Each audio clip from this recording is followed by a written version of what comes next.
আমি তো ছাঁচে ঢালা শুকনো ঠনঠনে মাটি থেকে মানুষ সৃষ্টি করেছি, এর আগে গরম বাতাসের ভাব থেকে জিন্স সৃষ্টি করেছি। আমি যখন তাকে সুঠাম করব আর তার দেহে আমার রুহু বা প্রাণ সঞ্চার করব, তখন তোমরা তাকে সিজদা করবে। আদমের কথা বলা হচ্ছে সেখানে, কিন্তু বলা হচ্ছে যখন আমি তাকে সুঠাম করব তার দেহে আমার রুহু বা প্রাণ সঞ্চার করব, তখন তোমরা তাকে সিজদা করবে। আমি না ওই আমার শব্দটা পেয়ে, আমরা একটু সুফিবাদী মানুষ তো বিশ্বাস করি আল্লাহ এখানে আছে, ওই আমার শব্দটা আমাকে না বলে কি বলে আল্লাহ তার নিজের রুহ সঞ্চারিত করেছেন। প্রত্যেকটা কোরআনে খুলে দেখে আমারটা আছে, এই আমার প্রথম।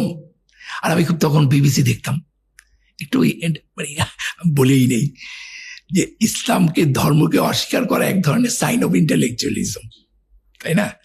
কিছু লোক আছে যারা জ্ঞানের মাধ্যমে অস্বীকার করে, আমি তাদেরকে কিন্তু করতে ভালোই বলি, কিন্তু তাদেরকে অনুসরণ করে একটা শ্রেণী আছে যে ওইটাকে ফলো করে, যে আল্লাহকে মানি না, জাতে উঠলাম, অনেক জ্ঞানী মানুষ, ওইটা আমার পছন্দ না আর কি।